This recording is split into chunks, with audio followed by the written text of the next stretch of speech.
One world currency. The New World Order. Those are the roots of trouble. I imagine that right now you're feeling a bit like Alice, tumbling down the rabbit hole. Let me tell you why you're here. You're here because you know something. What you know you can't explain, but you feel it. You felt it your entire life. That there's something wrong with the world. You don't know what it is, but it's there, like a splinter in your mind, driving you mad. It is this feeling that has brought you to me. This is your last chance. After this, there is no turning back. You take the blue pill, the story ends.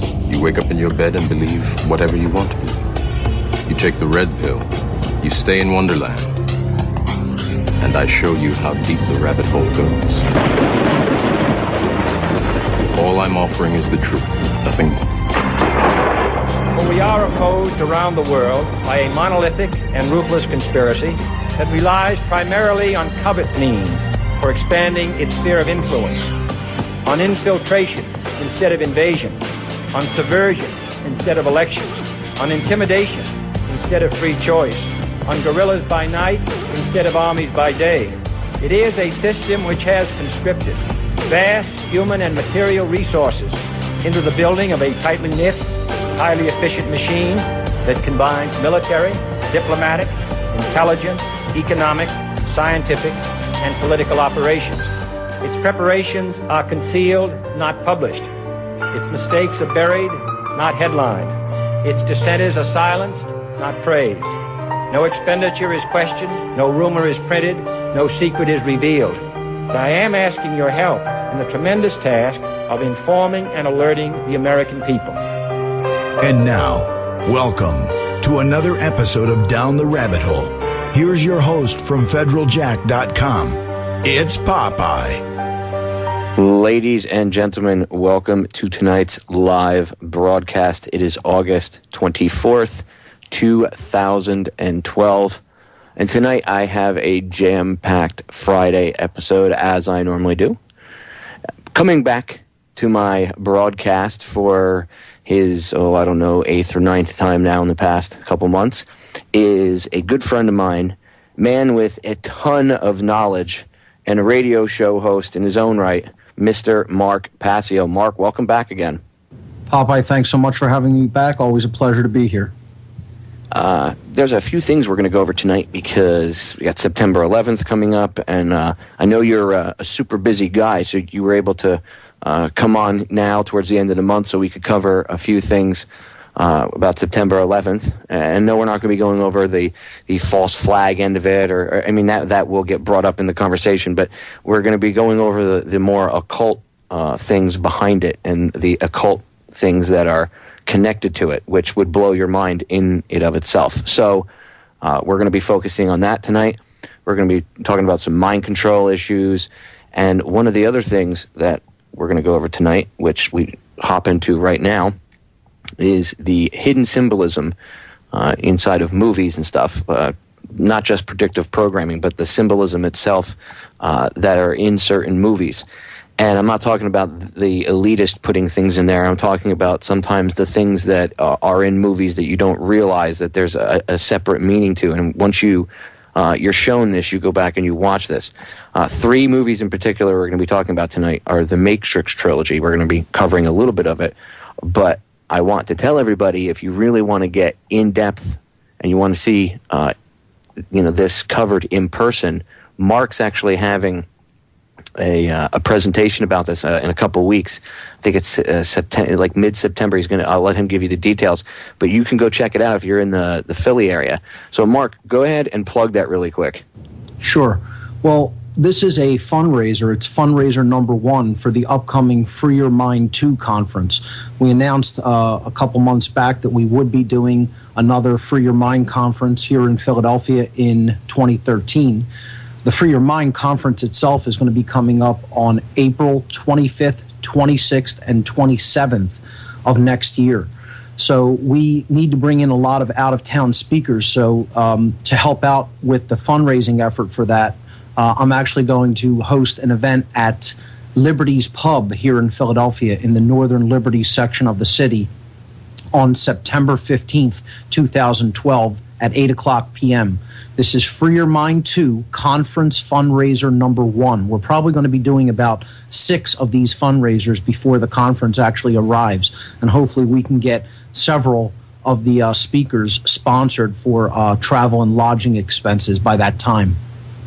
So I'll be giving a presentation at this event called The Matrix Trilogy Decoded. The Matrix Trilogy Decoded.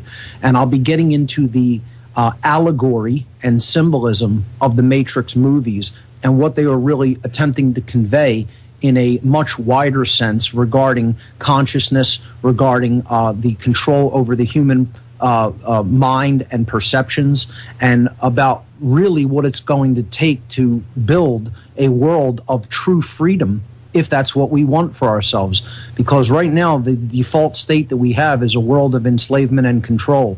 And these movies do a really, actually excellent job of conveying a deep spiritual allegory. And again, as I said, explaining what really is necessary for us to change in ourselves if we want to see changes in the external world geared toward a world of true freedom. And the first movie really shows it's the awakening process. That's right. I would say is what is highlighted in the first movie. And, I didn't realize until talking to you myself that there was actually more symbolism in the other two, because I had always focused on the symbolism that was in the first one, and I very narrow-mindedly assumed, and I always warn the listeners about this, but I am human after all, and I do make mistakes myself, and I had always assumed, like a schmuck, that the other two were just written afterwards, and there was really there wasn't hidden symbolism in it. And Mark corrected me on that and said, "No, dude, you should go back and watch the other two." So now that I'm awake, I went back and I watched them, and boy, oh boy, are all 3 of them packed with symbolism that if you understand the game that is afoot now, you'll look at the movies in a very different light. And it'll actually, if you go deep enough and you look inside yourself enough, it'll make you ask some very fundamental questions. Would you not say so yourself, Mark? Oh, absolutely. And the way I like to look at these 3 movies of this trilogy is they convey, the first movie conveys the what, the second movie conveys the why, and the third movie conveys the how. And what I mean by that is in the first movie we find, we discover what is the Matrix.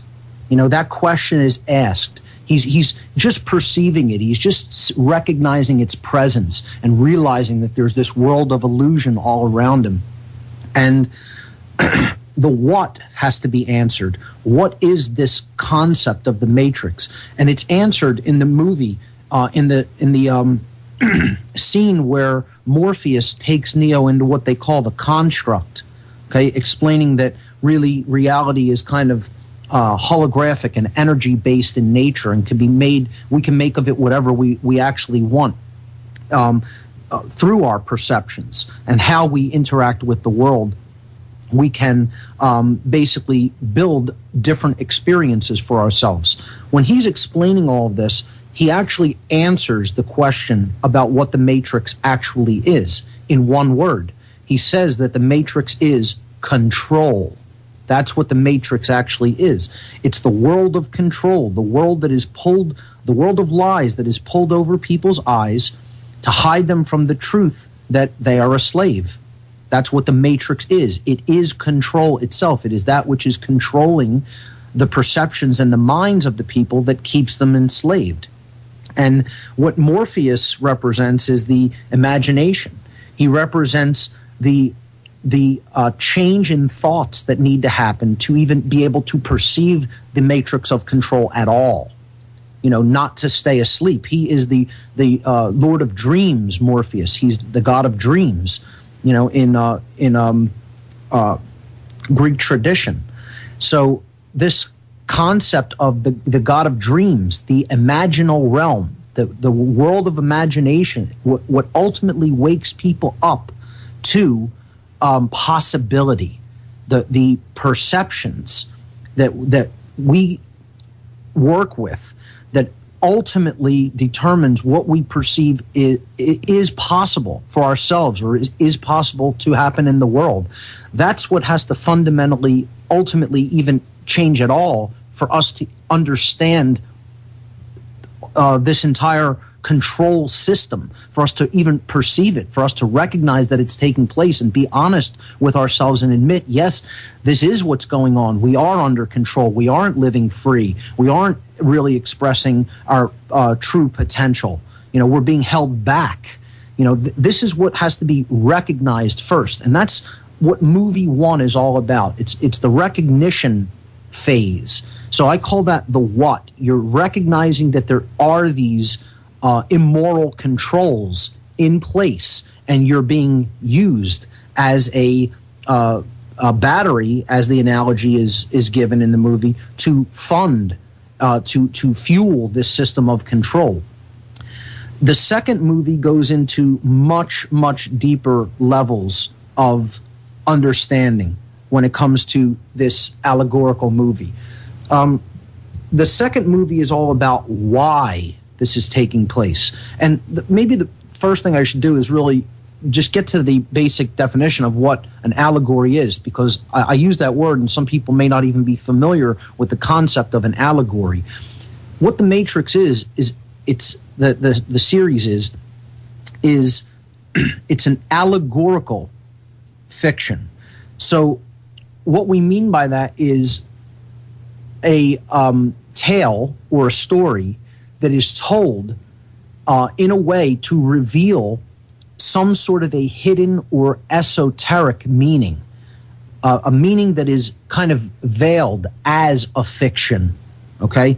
They're not telling you the philosophy outright, directly, as you would in like a documentary or, a historical account. They're telling you the philosophy in a fictional narrative. So you're hiding it, you're wrapping it up in a fictional story, but really the underlying message, the hidden underlying meaning, is a moral lesson. It is a lesson regarding right and wrong. It's a lesson regarding reality, first and foremost. Allegories are not fictional just for the sake of being fictional. They're getting a hidden message in through the back door, so to speak. It's wrapping, it's like a Trojan horse, okay? It's wrapping up the concept in a fiction so that the mind will more readily accept the philosophy. Whereas if you're just telling it to someone outright, their previous belief systems and their previous misperceptions are going to be in the way. Whereas if you tell it in a fiction, they'll have a suspended level of disbelief enough to accept the basic premise of the story, and then it'll enter the subconscious mind, and the person will actually be thinking about it and perceiving, whether they're consciously aware of it or not, the hidden message, the hidden philosophy that is contained within the fiction. So that's what an allegory is, and it's something that people are really not very aware of and are unfortunately not very keen at perceiving, especially when it comes to movies. They'll often misconstrue this as what they call a predictive programming. And I don't see The Matrix as an example of the concept of predictive programming. It is simply a piece of allegorical fiction. Yeah, that's what I was going with when I said in the beginning. Sometimes there is predictive programming put in movies, but other times things are just a complete allegorical. Right. The whole film is a big allegory. It's put there to, like you said, it's to get this message across to you, even if you don't realize it, because that's the way TV works anyway, right? The flicker rate and everything else. So why not use it for some good? People misconstrue predictive programming. They misconstrue allegories as predictive programming, and a lot of times they'll misconstrue synchromysticism as predictive programming, which is the concept that the universe is actually telling us something through the creative process. Things get thrown into the creative process without people consciously being aware that they had put something in there of some sort of seemingly higher level significance. And what I mean by that is you may see things regarding something like 9/11 in a piece of fiction that you would say, well, this person didn't do this deliberately. They didn't, deliberately put this kind of hidden symbolism in the movie or in a cartoon or something like that and predict or have any foreknowledge of what happened on September 11th, 2001. It's an example of what's known as synchromysticism. And people need to look up that concept. That we could do 10 shows on that, and many researchers have done a lot of work into synchromysticism. It's a very, very interesting and very heady, abstract concept regarding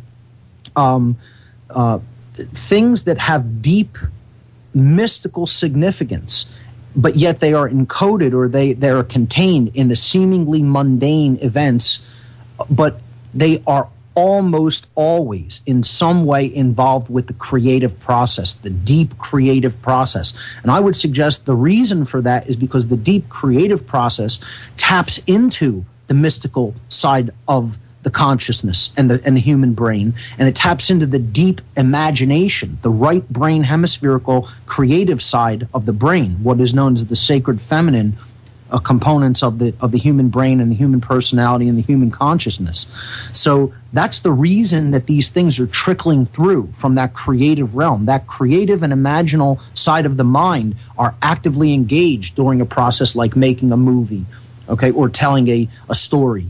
And I would suggest that's what we're really seeing when we see these examples that people misinterpret as, quote, predictive programming. They are synchromysticism in action. People have simply often in the past referred to this as art imitating life. Not the other way around, not life imitating art, but art imitating life. The concept that things that are going on in the real world are actually being reflected in the fictional and allegorical realm of movies and other types of stories. So to go back to The Matrix, part 2 in this great allegorical sci-fi trilogy deals with the why of the control system. Why are we currently enslaved? Why is freedom being deteriorated on a day-to-day basis? Not just that it is happening, that's acknowledged in part 1. Part 2 goes into why that's happening. Actually, your favorite character, I believe, is in part 2. Absolutely. The Merovingian himself. Yep, and he actually he sums it all up in one word when he's talking to Morpheus and Neo at the table there. He says, causality, the why of things. Why are you here? And they said, well, we want the keymaker. And he said, no, you're looking for something, but you don't know. You came here, you were sent here. Why did you come here? And they couldn't answer that. Causality, which that is, to understand that, the rest of the things fall into place once you understand causality. At least that's the way through my research and from what I experienced myself, that's the way it is. I highly encourage everyone to watch this whole trilogy again, but specifically pay attention to that. That scene is the entire crux of the whole series. People, that scene flies right over their head, and they don't really understand what they've seen. Watch it again. Watch it over and over again if you have to. Really listen to what's being said by that character in that scene. Write it down if you have to. Go and look up a transcript of it online. Read it. I have a transcript of it on my website. Okay? Basically, this character is representative of a high-level occultist in the control system, in the Matrix. Okay? He's named after a bloodline family, the French Merovingian bloodline. This isn't accidental. I'm sure that's quite deliberate on the part of the filmmakers who have some knowledge about, ancient bloodlines and past history and, the actual system of control that's really in place in the real world. And they're patterning this piece of the story after some of that. This character is holding another character who is known as the Keymaker. And the Keymaker is who the heroes are after in this part of the movie because he represents the mechanism for unlocking all of our problems He has all the keys for all the locks on all the doors, on all the cages of all the prisons. Okay? So this guy has the, I guess you could say, the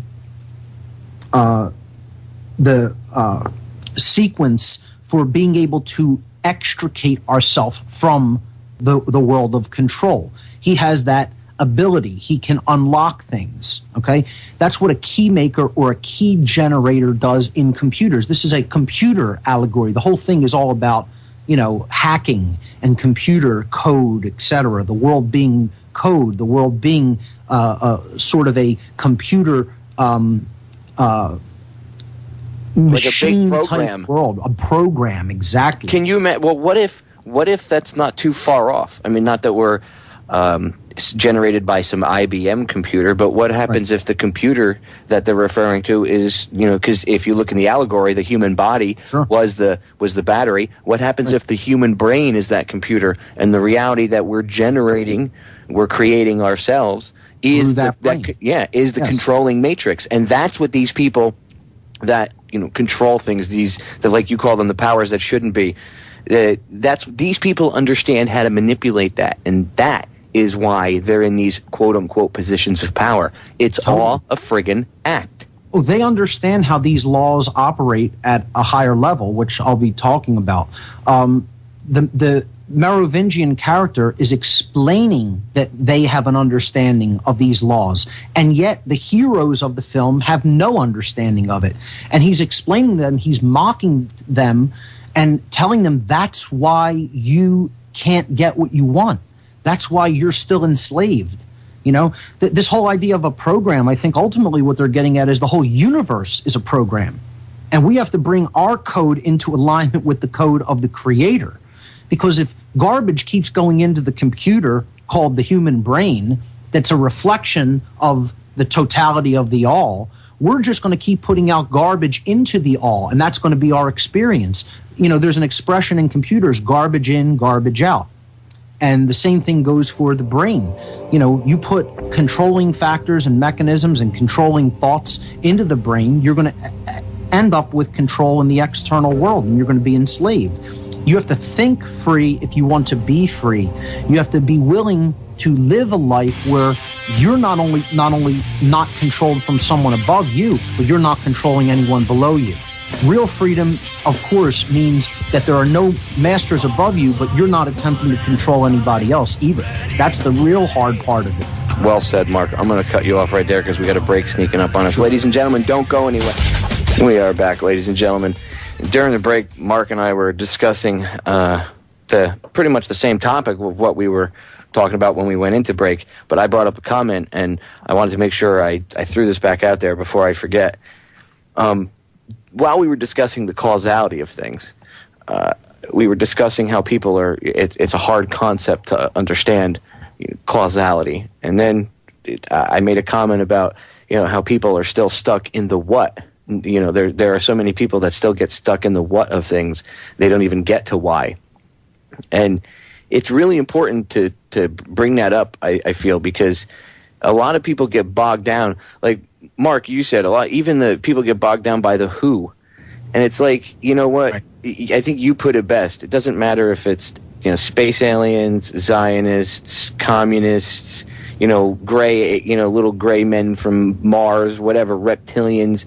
It really doesn't matter. The same thing is happening to us.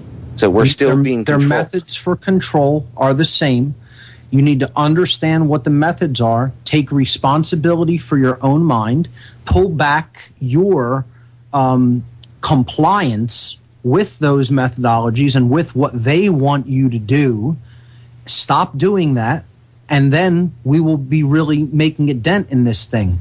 But until we do those things, until we actually really, it's not even about doing anything new. It's about stopping doing what we're already doing that we shouldn't be doing. The pathway out of this is apophatic, meaning that it's a negative pathway to get out of this matrix of control. It's what we need to stop doing that we're already doing to fuel it, to give it energy, to prop it up, to give it our support and our strength. We need to take back those things, withdraw them, pull it back, and this beast will die. You know, that's the whole way of going about getting out of this prison system that we're living in. It's an apophatic solution. Look up the term apophasis, APOPHASIS, APOPHASIS, apophasis. It means to say no, to say no. That's the ultimate solution. You know, you could look up all the different solutions to all the different problems, but ultimately it all comes down to saying no to that which is wrong, that we should not be doing, and stop doing those things. That's the method of extricating ourselves from this prison that we're living in. And that was very well put at the end of the film, the end of the first one, when you see Neo get shot by Agent Smith and his two cohorts, and they walk away down the hallway. He finally puts up his hand and speaks the word of power, which is no. That's all he says. That's the only thing he says. He gets back up, he looks, they turn around, they unload, and the only word that comes out of his mouth is no. No. And he just puts his hand up.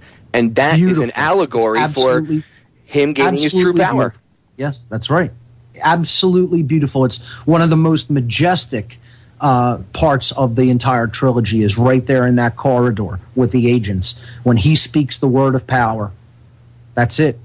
And the word of power is no. Yeah, it doesn't mean that, you know, if you say no, but you can really stop bullets, because you always get a smart ass that wants to ask that question. It's an allegory for you having your true power. By him standing up and saying no, they could no longer hurt him. Right. Which is what the reality of the situation is. If everybody did what Neo did, you know, there isn't one individual that's going to save everybody. We are all Neo. That's the whole point of it. Are all one. Has to be the one. Yes, exactly.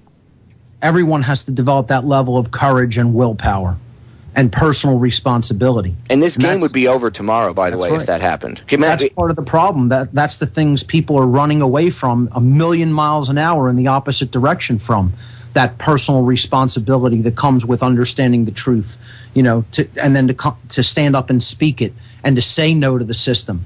You know, that takes a tremendous level of willpower and courage, and most people don't have that level of courage. Most people, unfortunately, are cowards when it comes to standing up and really stepping into truth and standing there in fullness and in force. You know, they don't want that responsibility. They don't want to do that. They'd rather, you know, go and hide and grovel in a corner someplace and just, you know, pretend that the world is okay and just pretend that this dominator system is just going to magically leave them alone. It's not going to work like that. We're going to have to stand up and use our courage and willpower to say no to this system, to come together and say no to it. That's how it's going to be defeated. Yeah, because a lot of it is posturing on their part. They're like a bully. They act tough, and your silent, obedient consent to it. Right.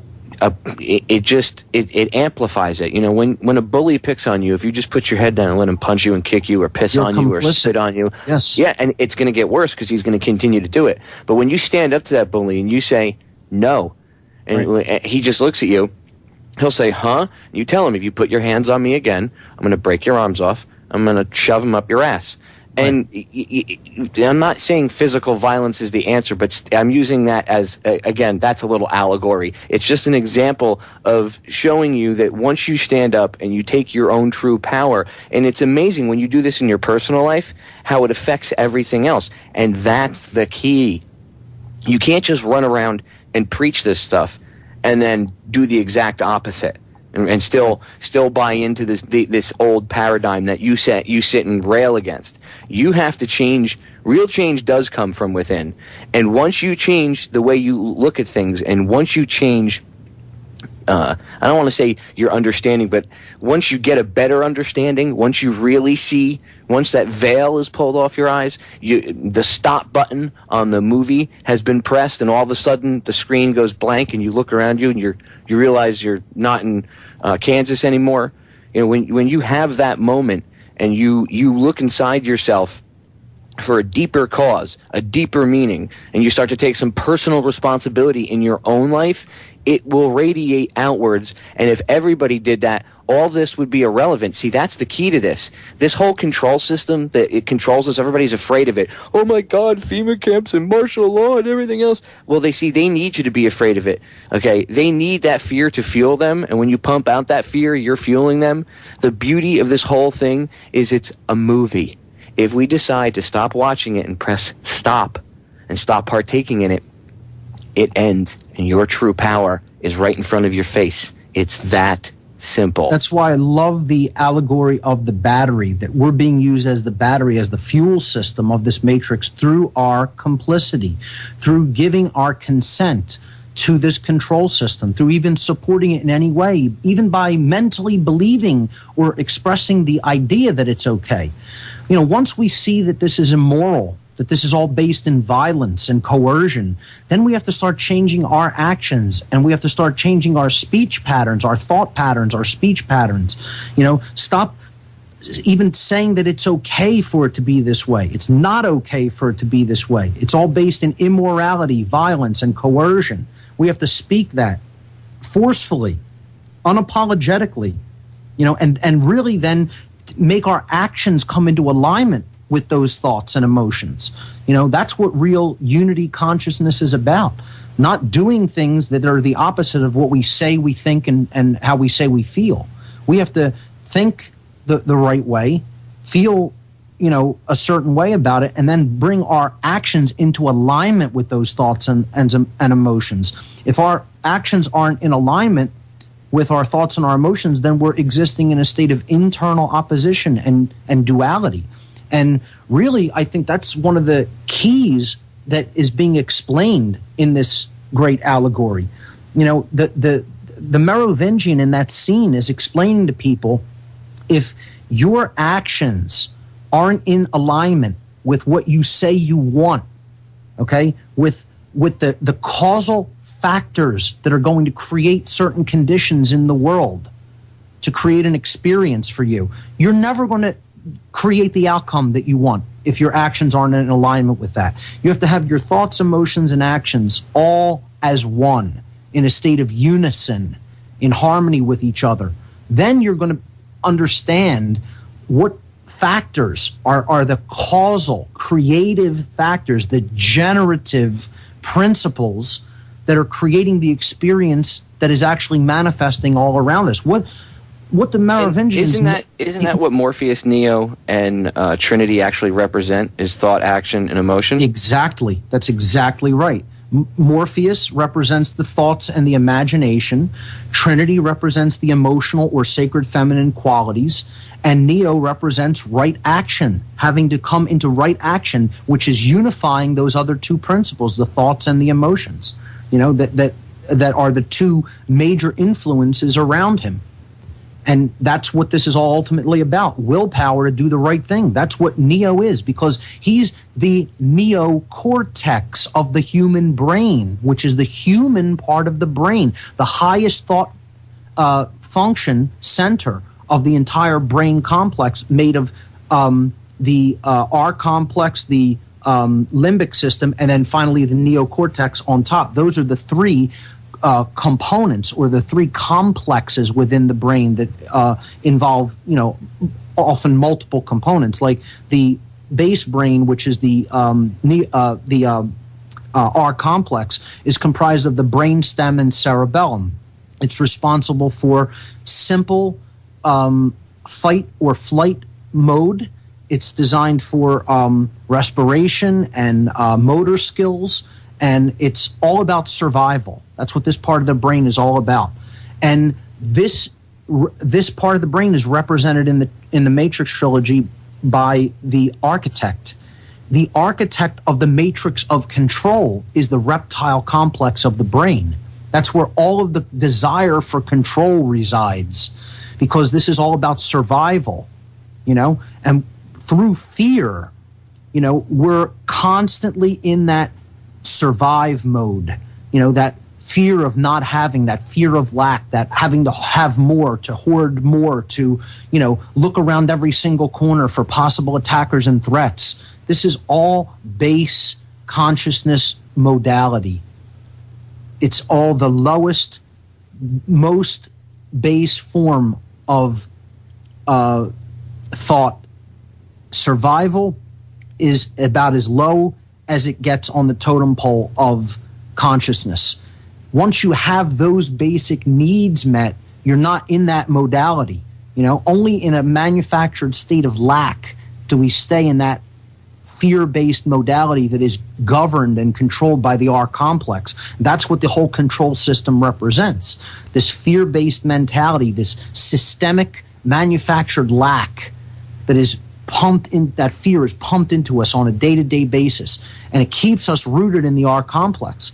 That's the entire architect of the matrix. And then the oracle, that this is the limbic brain. This is the emotional center of the brain and the intuition. Okay, this is the part of the brain that ultimately enables us to experience emotion and intuitive capacities. So that's the oracle. That's what she represents, the concept of the midbrain or the middle chamber. And it's that dark area because it's contained completely in the center of the brain. So she's played by a black woman and represents this concept of the most hidden chambers within the brain that represent, again, the intuitive capacities and the parts of the brain that ultimately guide us as far as putting chemicals into the body that help us to feel and then ultimately guide and direct our actions. That it's kind of a compass, a directional guidance system for our behavior, because the brain puts chemicals out into the body through the limbic brain, this midbrain, that actually makes us feel things physiologically to tell us whether we're on the right course with our actions, whether our actions are actually in alignment with, higher will, the will of creation, the right as opposed to wrong, okay? And we should listen to that intelligence that is in the body. And this is the concept of the oracle, okay? It's putting us on the right track and generally guiding us. But if it's disconnected from the higher thought processes of the brain, namely the neocortex, that could actually be a misguidance system. We have to actually have that functioning in balance.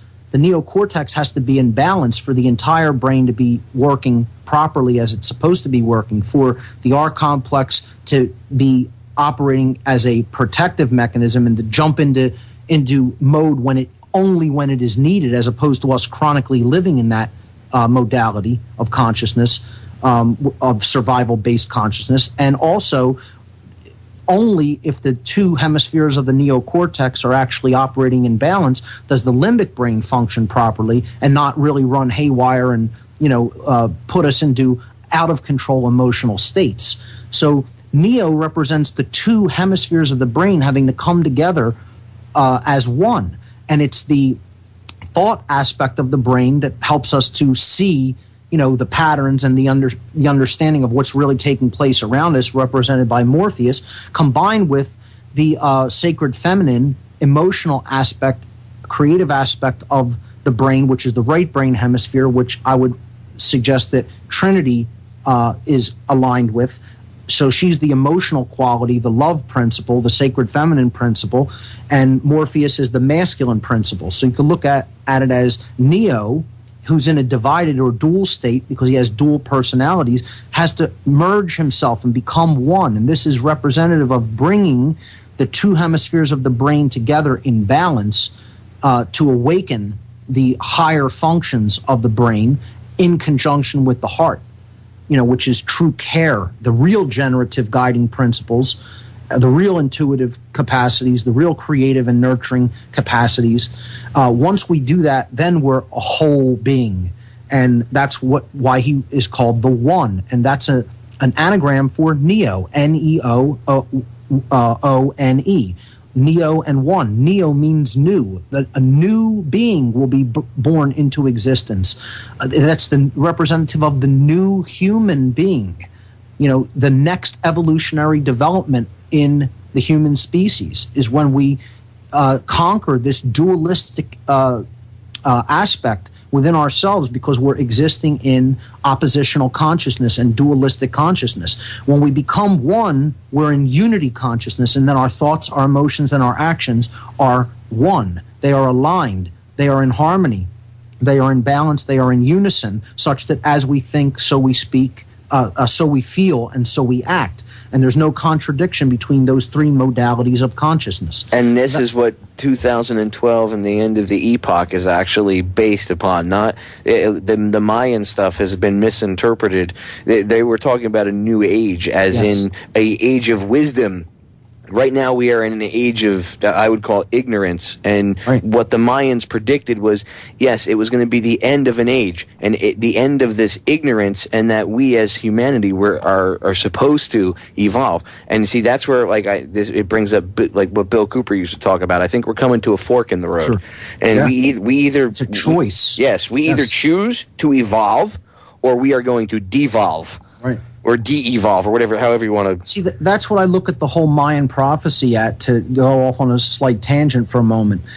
It's a choice of conscious evolution. Are we going to consciously evolve? Are we going to bring ourselves into alignment, into harmony with the laws of nature, so that we can basically evolve consciously? Or are we going to stay unconscious, and we're going to get run over by the laws of nature? We're going to go off of a cliff willingly, thinking that we could ignore the laws of gravity. And that just cannot be done. It's an impossibility. And that's the choice that's really before us. Recognize the laws that do exist and are in operation, and align our actions with them, and then we can prosper and create whatever we want.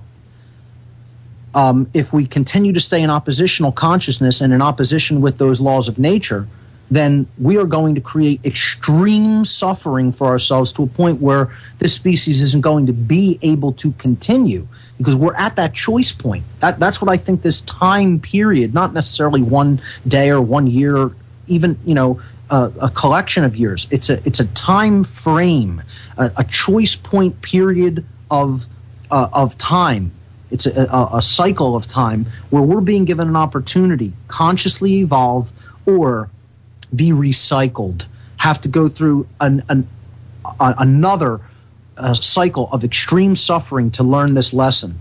And that's unnecessary. We don't need to go there if we simply admit to ourselves we've taken a wrong turn and we make a course correction. But again, that involves looking at oneself introspectively, being honest with oneself about how much we are in opposition to the right, to morality, to the laws of nature, and how much we're going against our conscience and doing what we know to be wrong, that we shouldn't be doing, for any justifications. So that's, I think what the choice of this prophesied time period really is all about. To go back to the Matrix allegory, the concept that the Merovingian is bringing up in this key scene in The Matrix 2 is that the heroes are not looking at the why. They're only focused on trying to get what they want, which is the key maker. And he's telling them that's not a why. The reason you're not getting what you want is you don't understand why what you're doing up to this point is preventing you from getting the manifestation of your desires. He's telling them to look for the outcome is a it's putting the cart before the horse, so to speak. He's telling them that's not a reason, that's not a why. If you really want that thing, you have to understand why what you've done up to this point has prevented it from being yours, and then pull back from those actions, because you've set off a chain of causality. The actions that you have been doing have created a fundamental cause that has gone into effect in the universe, and it is manifesting an effect in the experiential realm that you don't want, or at least you say you don't want.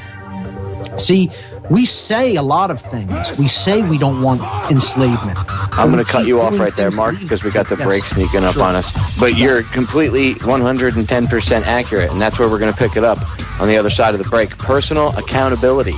I've talked about this many a times with many different people. Personal accountability is one of the huge keys. Think about that. We'll be right back.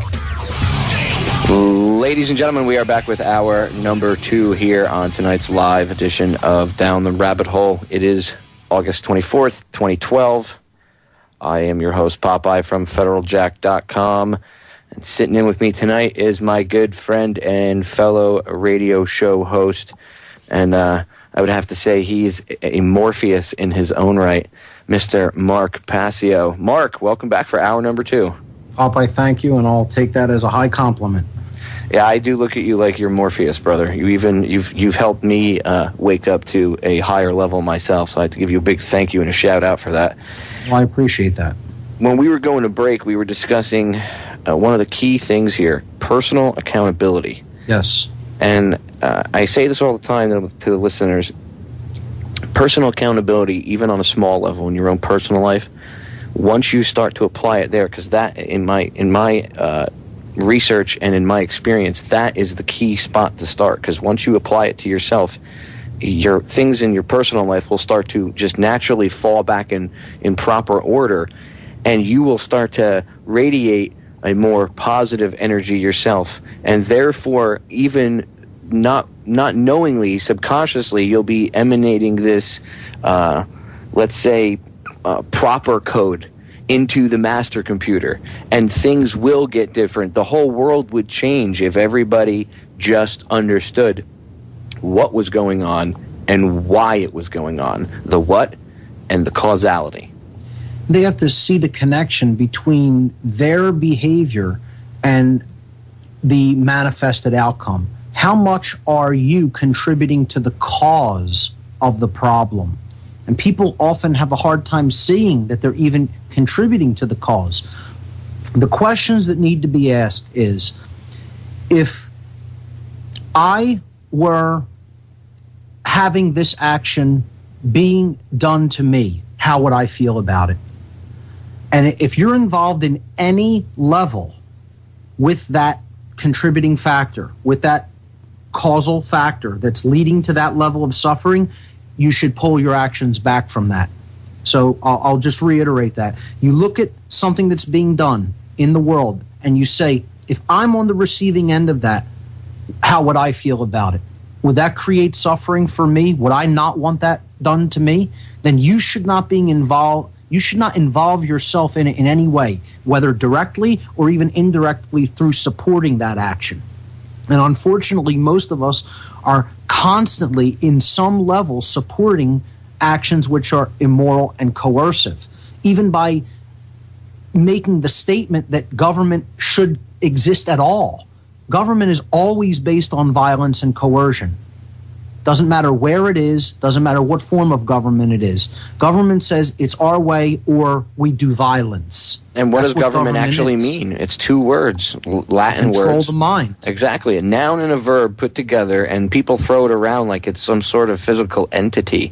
Gubernare in Latin, which will get the word gubernatorial, which means governor, relating to governing, okay? It means to control. And you could render a B and V interchangeably in Latin, especially if it's in the middle of a word. So gubernare is also rendered in Latin as governare. So that is govern right there. And that means to control in Latin, gubernare. And then mente comes from mens mentis. And it does mean mind. It's where we get the word mental from. And people say, anything with ment at the end means mind. Actually, yes, that is the case, because it means the state of being meant. That's what that suffix means when it's put onto a word. And the state of being in the manifested realm is generated by the state of mind. Like punishment. Nothing gets to be the way, right. Nothing gets to be the way that it is unless it first existed in the mind as thought. That's why it's the creative aspect of our experience. And therefore, does mean having to do with the mind. It does mean being brought forth into manifestation by way of mind. So that is the state of being, but it's the state of being that is brought forward to be that way because of the thoughts that we first held in our mind. So controlling the state of being is the definition of controlling the mind. To control the state of being, you could look at, that's what the word government means. You can't control the state of being just physically by controlling people. Ultimately, you have to control their perception of reality. You'd have to control their mind. If you ultimately want control over everything, over the total state of being, the mind would be the critical fulcrum point to target your attack of control. You would have to go after the management of human perceptions in order to do that, because you're never going to have enough physical power to physically control people forcibly. That also alerts them to the fact that they're under control, and therefore they would strive for freedom to break out of that level of physical control. That's why the control over the mind is the most powerful, because it is the most difficult for people under that perception management to see that they themselves are under. So that's the entire thing that The Matrix is about. It's about mind control. That's what this movie is ultimately about. It's about how our perceptions are controlled by people we don't even know. These social engineers, these eugenicists, these dark occultists, who are the real people in the corridors of power, who are pulling the strings behind politicians and behind, bankers and financial institutions and, the ostensible control-based institutions like the police and military. Is that who you would say the guy in the third part, the whatever the hell he was, the guy that Neo talks to in the room with all the TVs? Is that who you would say he represents as this controlling higher, the whatever top of the pyramid, if you want to call it? Because I looked at it I wasn't really sure about it, but that was kind of my take on it, especially considering he was wearing all white. And I know that in the occult aspect of it, the way they look at it, it's actually reverse. White is actually evil and dark is not. It's this weird thing. So is that correct? He is the concept of the entire illuminated ones that are rooted in the R complex. It's this concept that is known as the Illuminati, or the highest level dark occultists who are in control of the matrix. That's why he's called the architect. He's the planner. He's the central planner. Okay, he is the one who is actually laying the not actually building it himself, but he's laying the plans, the groundwork for this prison society. The people who are actually building it are the people who follow his orders and do his bidding, and that's the military and the police. They're the people who are actually creating the dark new world order or the prison society, because they fall in line in the chain of obedience and follow orders. The entire problem is order following, and people who will do the bidding of someone like that, whether they even understand consciously that they're actually creating more and more chaos and more enslavement for themselves and everyone else around them. Whether they understand that is actually quite irrelevant. Their actions are still going to create that. It's an absolute, irrevocably working principle that is working flawlessly 100% of the time, whether you understand how it works or not. That's how causality works. That's how natural law works. And I'm talking about not Darwinism. I'm talking about cosmic law, spiritual law, to bring the manifestation of our behaviors to us so that we can experience what we are putting out into the universe. Okay? It always works flawlessly. What we put out into it, we get back. That's how causality works. So if you're doing things to follow orders and you're not using your mind and you're not engaged in your responsibility and you're not really engaged in, seeking truth and using your willpower to build something that's truly good, not just trying to control people externally, but trying to enlighten people and wake them up to what's really going on in a higher sense, then you're part of the chaos dynamic. You're not part of the ordering dynamic. And this is what the Merovingian is trying to mockingly say to the heroes of the movie in part 2. He's saying, you're looking for freedom. You're people who say you're interested in freedom. You make the claim that that's what you want. You make the claim that you don't want to suffer by self-inflicted suffering, okay? But your actions are really betraying that. You're not really engaged in living in a way that is going to create the outcome that you say you want. See, you don't understand the causality that your actions are generating, are putting into manifestation. He's mocking them. He's saying you're after the end result, but you don't understand the means to get there. You don't understand the why. So he says, the key maker's who you're after, but this isn't a reason. This isn't a why. His very nature is a means. It's not an end. So to look for him is to be looking for a means to do what? And he's saying this in mockery, in jest to the heroes. They say, Neo says back to him, you know what we're looking to do. You know the answer to that question. And the Merovingian counters and says, but do you? You think you do. You think you know what you're trying to do, but you really don't. He's saying you're only here because you were sent here to go get the outcome, to get the key maker. Somebody told you that's what you need, and then you obeyed and went after him. And he's saying that's the way of all things, the way of an order follower. They're still in the order following mentality. And he's telling them that's always going to get you the same thing that you've always gotten. He's telling them there's only one constant in the universe, and that's causality. It's the only universal law. And he says that very word. He says causality. That's what they lack the understanding of. Action, reaction, cause, and effect. What you put out into the universe is ultimately what gets generated and what you must then experience for yourself. And you made it for yourself. You're the co-creator of your reality, whether you know it or not. Whether you understand the laws that you're co-creating through or not is irrelevant. You're always doing it, whether you're conscious of it or unconscious of it. So Morpheus kind of, counters and he says, everything begins with choice, with our choice. And the Merovingian says, wrong. Choice is an illusion between those with power and those without. Those who really know this law understand that it always binds you at all times and places. Your only quote-unquote choice, this illusion of choice, is whether you're going to align your will with that higher law or not. And that's not really a higher level aspect of free will. He's really saying you're bound by causality, whether you want to be bound by it or not, because it's a law in nature.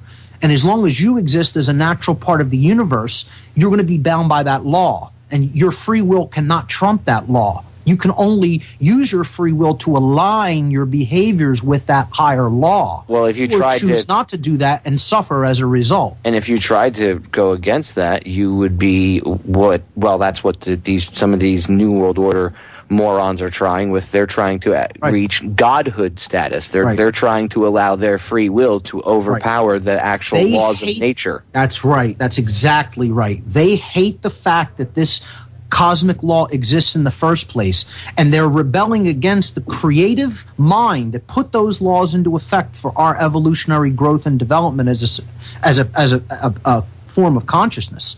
And they want to be God.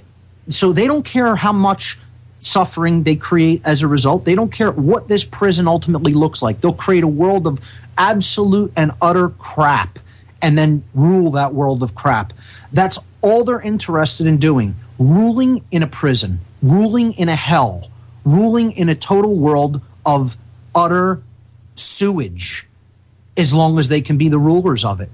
And, it's like that song, King Nothing, do you enjoy it, being crowned King Nothing? Because they're ultimately going to rule over a world of decay and death. But they seem to be content with that as long as they can be the rulers in that hell. I think it's a pitifully small, horrific, and sad excuse for what you envision as the highest goal for what you want to be. It's pathetic, is what it is. But yet That's what most people's mentality is. I want control. Most people have their mindset. They've infected most people with their mindset. Most people reject the notion. I shouldn't even use the word notion. Reject the totality of the truth of cosmic law that is ultimately governing what the consequences of our behavior bring us as an experience. Okay, most people reject that. They don't want it to be true. That's a sign of the infection of these dark occultist mindset in our culture. People who have such an aversion to the concept of nature's law bringing us our experience through our behavior, okay, that really they're a reflection. They're a small level reflection of these higher level control freaks that are really in control of the entire world. And that's another absolute proof of the principle of correspondence, that as people on a lower level scale think, you will see a higher level version of that reflected to bring the lesson to you in a very big way. This is called the law of correspondence. I talk about it all the time. It's a very critical, important concept to understand because it explains how the laws of causality are bringing us the manifested results, bringing us the experience that we need to learn and grow from based upon our choices. And what is that law, Mark? It's called the law of correspondence. Mm-hmm. And it's what simply stated, as above, so that below. which is above is like to that which is below. Where have I heard that before? Simply means that the universe is self-similar across all scales of consciousness. That's all it means. As is happening in a small aspect of consciousness, but you build it up in numbers, in a quantum effect. More and more people think the same way. Ultimately, a larger version of that is going to be reflected in the macrocosmic or the larger domain of experience. And you're going to experience what you're putting out into the universe in a small way, but through big numbers of people doing that, you're going to experience that in a huge way. So as all of the small individual monads or individuated units of consciousness that are the people of the earth want to reject the notion that there is an order, a real order in the universe, which is the laws of creation, what I have called natural law and many other researchers have called natural law, okay, what I now am referring to as cosmic or universal spiritual law is the term I actually prefer for it now, so that we don't get mixed up in this perversion of the word natural as tied up in people's mind and their perception with Darwinism, which this has nothing to do with, zero to do with that perverted ideology. Yeah, Darwinism is part of the reason why people accept this crap, because we're taught from the time we're little kids. This is the real natural order. Exactly. Right. We're taught the way they look at things, only to a certain degree so that they can control us. But we still look at things, like you said, society today is a reflection of this. I mean, look at how nobody has any morals anymore. They let their kids go, toddlers and tiaras on TLC, dressing your little girl up like a whore, okay? Who does that to their child? The individuals on the lower level who believe that they can do the small immoral things that they do on a daily basis. And I'm not going to get into, lifestyle choices. I'm just talking about even just condoning government. That's a good example. Condoning taxation, things like that. This is all based on violence and immorality, okay? Condoning, stopping something from someone doing something that you find distasteful, drug laws, etc. We've talked about all of these things on the show in the past. If you're unwilling to allow freedom for other people, even in just your thoughts alone, those immoral tendencies that you want to control people based upon, okay, and not be willing to give them their freedom and accept the possibility that something chaotic or unexpected may happen. And this is all fear-based consciousness.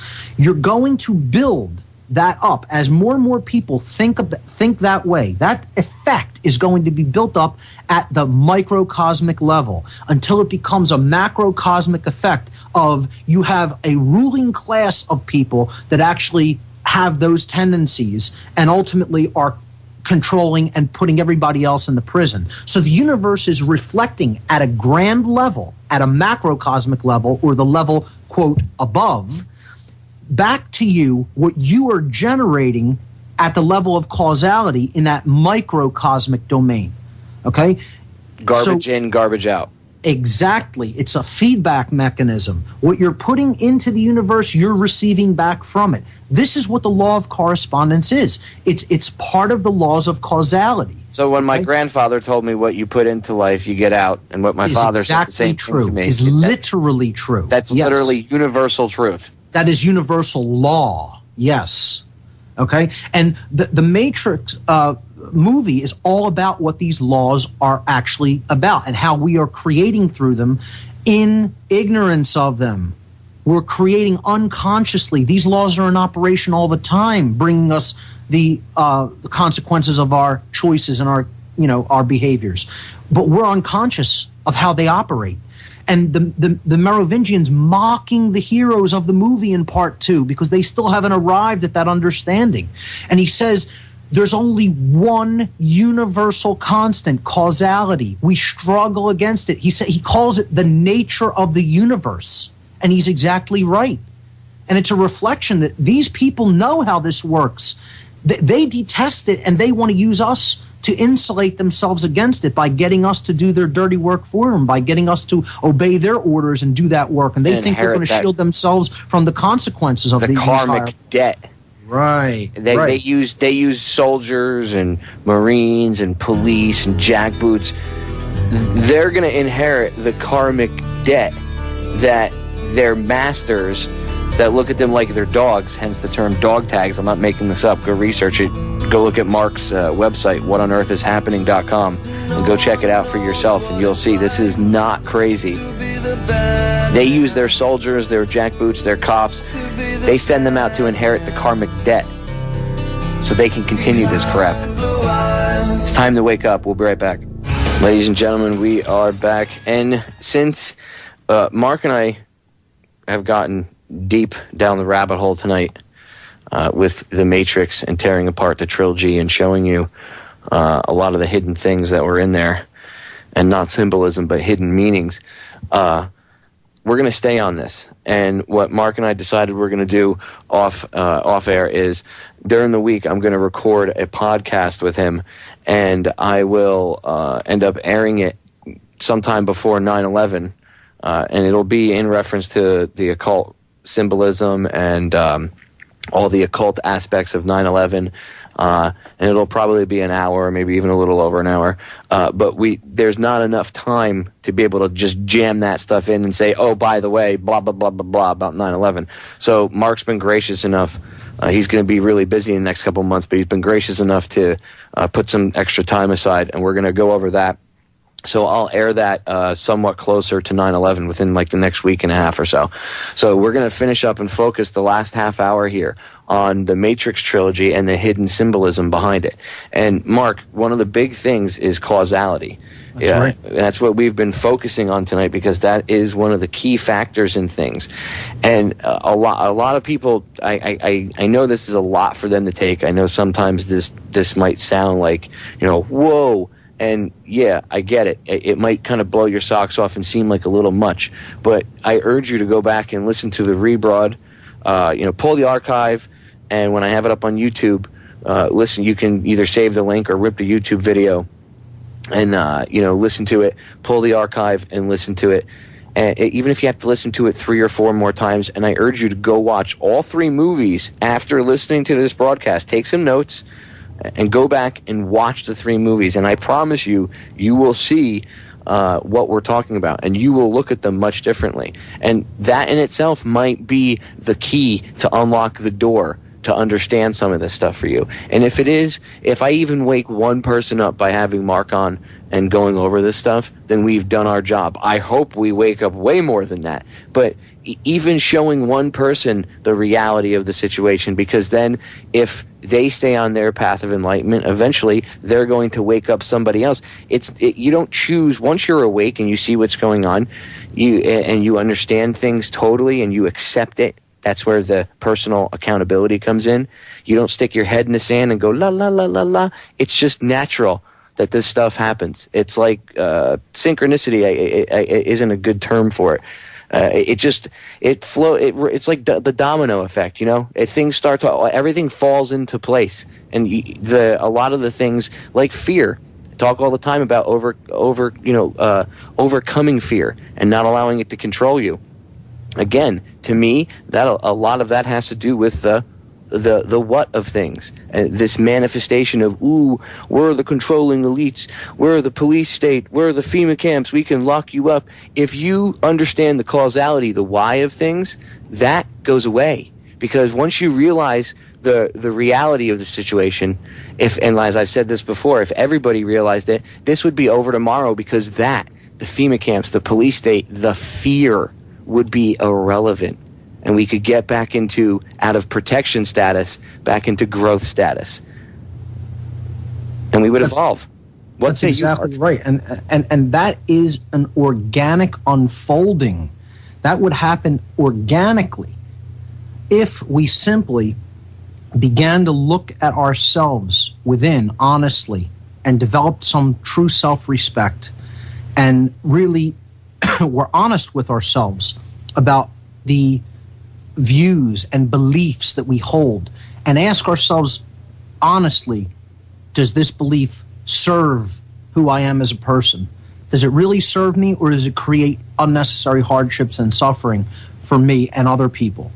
If people would only ask those simple questions and then answer them honestly, and then start looking at making small course corrective measures for their behavior.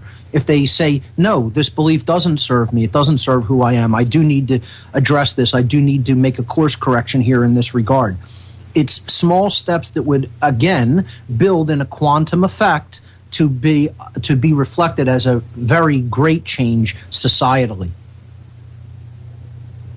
It's like a small change upstream, big change downstream, just like the geoengineers do, when they seed the clouds and they play with the storms. Same thing if you look at yourself introspectively and you say, if I change just the smallest thing here, it'll have a larger outcome down the road. And then once you understand that... That is the law of correspondence, right there in a nutshell. That's it. And when you understand that, that's the key. The very large, right? Yes. That's the key. And the reason I brought it before, by the way, Mark, was when I said, why does that sound familiar? As above, so below. Yes. I brought that up because for the secret society folks out there that say, love to talk about the Freemasons and stuff all the time, I do talk about them. I'm not making fun of anybody. I'm just saying this, in case you think that this stuff is all new agey or hullabaloo, I hope you understand the law of correspondence that Mark and I are talking about, as above, so below, is quote-unquote the Freemasons' motto, is it not? They run around saying it all the time. So I wouldn't say it's their quote motto. It's one of the things that they. Well, I should say that's attributed to. Right. It is what is known as one of the Hermetic principles. It is an ancient knowledge system, an ancient science that was used in ancient Egypt and even in lost civilizations that history really has no account of at this point because they're so old. But it is one of the major principles contained in Hermetic teachings, which ultimately come out of ancient Egypt and ancient Greece. Well, and it just goes to show that these guys have a level of understanding that we don't. And if we refuse to accept the fact that they do, we're shooting ourselves in the foot. Right. And we really are. People believe erroneously that this is based on a religion. This has zero to do with religious belief. It has zero to do with belief. The understanding of the laws of nature is a science. It has nothing to do with a belief system in any way. Belief is unrequired. No more than to understand that gravity is in operation, is a force that is in operation, regardless of how much we may really understand about the actual nature of it, we can understand the effect that it has in our world and therefore how to operate in accordance with it. That understanding is scientific. It's based upon knowledge, not belief. The same is true for the laws of behavioral consequence. The same is true for universal spiritual law that are more difficult to see. Hence, they are referred to as occult laws. But they are no less scientific in our ability. We are no less scientific in our ability to perceive and understand how these laws operate than we would be in looking at a law that is purely rooted in the physical sciences. These are still physical laws. They govern what happens in the physical domain, but because they're operating from the level of causality, they're much more difficult to see. It requires deeper introspection. It requires digging down to a deeper level of reality, a more fundamental level of reality, in order to understand their workings and the effects that they have upon us and the effects that we are always bound by. Again, whether we happen to be at a place of understanding of these laws or not, we're always bound by them. They are immutable laws that are omnipresent everywhere in the physical universe. So it would behoove us to understand their operations so we can bring our behavior into alignment with them. When we do that, we won't generate the suffering that we have been causing for ourselves up to this point. Well, it would be like, I look at it, if you want to break it down in layman's terms, it's like, regardless of whether or not you think stepping out into traffic and getting hit by a speeding Mack truck will be detrimental to your physical health, it will be. You could think that you're Superman and the truck will bounce off, but right. It will hit you and squash you like a bug. So when it comes to belief regarding these higher cosmic principles, belief is meaningless. It is absolutely irrelevant. And that's also something people detest hearing. They want validation for their beliefs. They want to believe that what they believe matters, that it somehow has significance. And when you tell people what you believe regarding this particular aspect of reality is meaningless, it has zero weight. It is utterly useless. They take personal offense to that because they're hearing it from a perspective of the ego. They're not really hearing what's being said. They're hearing what they want to hear. See, I look at it like this. Ask yourself, does it matter whether you believe that gravity exists and is in operation?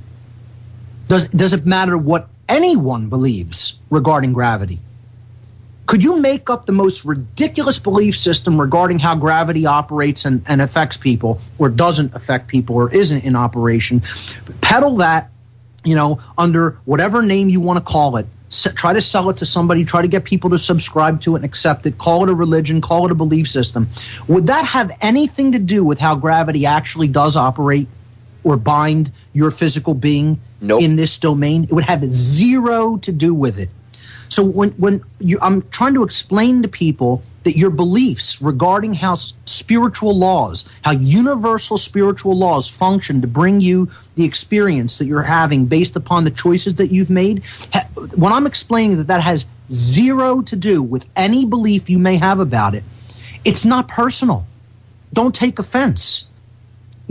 Any more than you would take offense at me saying what you believe regarding gravity is completely irrelevant. It is binding. It has an effect. You're affected by it, whether you understand it or believe it or not. It is going to affect you as long as you're in the physical world. Exactly. Like you could believe your religion could tell you that you could jump off cliffs and you'll fly, and gravity doesn't affect you. Well, if you go try it, you'll find out exactly how much gravity does affect you when it pulls you right down to Mother Earth face first. And this is where our real source of power comes from. The understanding of how these laws apply to us and how we are affected by them. Once we have that knowledge in hand, that acts like a master key to unlock all of the doors to all of our problems that we've created for ourselves. Because now we can align our behaviors with these higher principles and laws, and now we can generate the causal factors that are going to lead to effects in the physical world that are desirous to us and that are not creating suffering for us. So this is what the Merovingian in this scene is telling people. He's saying that causality is the nature of the universe. He actually uses that phrase in the movie. He says, this is the nature of the universe. We struggle against it. And he's talking about causality here. We struggle against it. We don't want it to be, in other words. We resist this law that's in effect. We fight to deny it. but it is, of course, pretend. It is a lie. Our struggle to deny causality is all a lie. It's an illusion created by the ego. You are bound by the laws of causality, whether you understand them or not, whether you want them to exist or not, they do exist. And pretending that they don't is a lie. He says causality. There is no escaping it. We are forever slaves to it. The only thing that everyone is always going to be bound by, and if you want to use the word slave to like he does, he puts it in a harsh sense, which is the dark occultist view of it. It's not slavery to it. These are boundary conditions to the physical universe. These are boundary conditions that we are bound to operate within, otherwise have negative repercussions come our way as a result of refusing to obey these boundary conditions. You could look at it, it's like a speed limit for the universe, okay? There's limits to what we can put out into the universe through our behavior and not suffer, okay? You can only do things that don't infringe on someone else's inherent natural rights and not have negative karmic consequences, negative cosmic repercussions come down upon you that you will have to feel, you will have to experience. This is why in the New Testament, the golden rule was phrased as, do unto others as you would have them do unto you. I think a better phrasing of it would have been, don't do anything to others that you would not want to have done to yourself, because this is explaining the real laws of causality. The universe is going to bring you back to you to experience what you have ultimately done and put out into it, okay? And that's why the apophatic pathway, the apophatic path to freedom is the best approach. Stop doing that which you would not want to be on the receiving or experiential side of, and therefore that repercussion will not have to be brought back to you by the systemic, living, dynamic intelligence of the universe itself through the mechanism of natural law. So the Merovingian finally ultimately wraps up his little mocking discourse of the heroes in part 2 by saying our only hope and our only peace is to understand causality, to understand the why. That's the only thing that's going to bring us any peace, any lasting, peace in our lives, is to understand why we're getting what we're getting. And that knowledge is going to be power to then adjust our actions so that we can create what we really want to experience. And he says, why is the only real source of power? Without why, you are powerless. And he says to the heroes, I'm not going to cooperate you to give you the key maker to do anything you're asking me to do, because you've come without why. And therefore, you've come without power. Just another link in the chain of slavery, is what he basically tells the heroes. And that is how the truth movement comes. That is how the so-called freedom movement comes. It comes without the real deep understanding of causality and the deep understanding of the laws of nature to bring us the experience that we are ultimately choosing and that we are ultimately creating for ourselves. Okay? The people in this overall quote unquote movement, I call it, and I have called it in the past, the My Freedom movement. They want freedom for themselves and to be able to continue to still do the same things that they've been doing, that it's been ultimately contributing to the dynamic of enslavement. And somehow they magically think that's going to turn into real freedom. It isn't. You have to understand what your behaviors are really generating from a deep, cosmic, unified level of consciousness. When you understand that level of causality, then you're going to have the master key in hand to truly be able to reverse the dynamic. And that's part of the problem, is too many people do not understand those fundamental universal laws. I want to just briefly give read a quick paragraph from an essay called, I'm actually going to be talking about this Sunday on my show.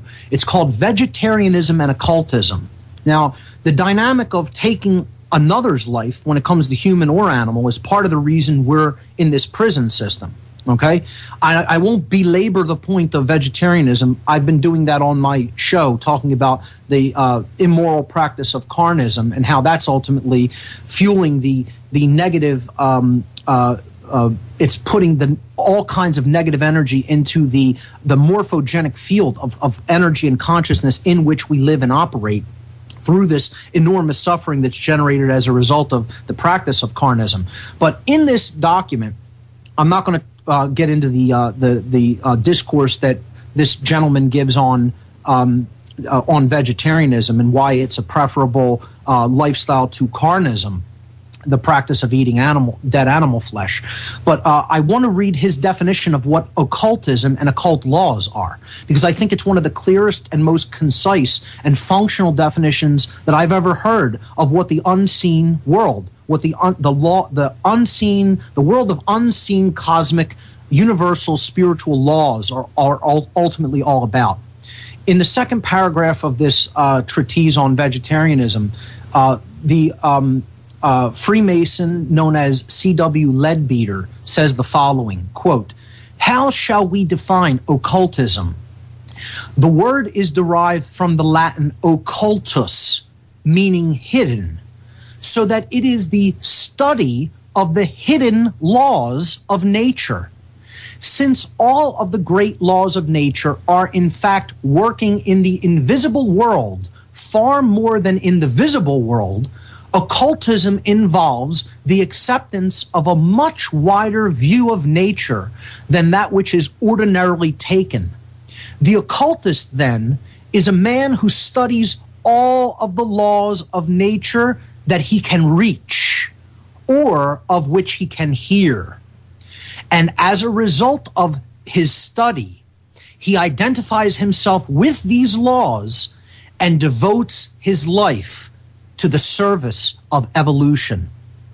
Because this is how the human species becomes capable of evolving, by the understanding of these laws." And I should have said unquote at the end of the word service of evolution. That's the end of the quote. I'm adding to that. The understanding of these laws is how we become conscious of the driving factors of our evolutionary development, and what this stage of time, with this cycle of time that we're in right now, this revealing, this apocalyptic time that we're in, is all about becoming conscious co-creators, understanding these laws and consciously aligning our thoughts, emotions, and our actions with these higher laws of nature, such that we can become conscious co-creators with that divine intelligence that we are all a part of. It does not have to go that way toward a higher level of evolutionary progress. If enough people do not become conscious co-creators, we can see another fall in consciousness happen to this species. And that is what we are trying to avoid by putting this information out there freely for people. Do your own due diligence, research this, understand it, contemplate it, think about it at a deep level. Understand that there are higher forces that are unseen, that are at work, that through our behaviors, the universe is dynamically responding to us, this field of consciousness that we are all in. It is bringing to us the experience that we are ultimately generating. We are ultimately the causal agents of that experience. We are co-creating our experience, whether we understand it or not, at all times, at all places. And I'd like to simply wrap up with that. And if you have anything to add on to that or want to ask anything. No, Mark, we are, you know what? We're almost out of time, and that's perfect. Great. You said it. I couldn't put it I couldn't put it any better than that. As above, so below, the law of correspondence. Garbage in, garbage out. Ladies and gentlemen, educate yourself. Pull this, archive, listen to it, educate yourself. That's the only way we're going to evolve. Thank you for listening. I want to thank Mark for coming on. Ladies and gentlemen, we both love you all. We're out of here.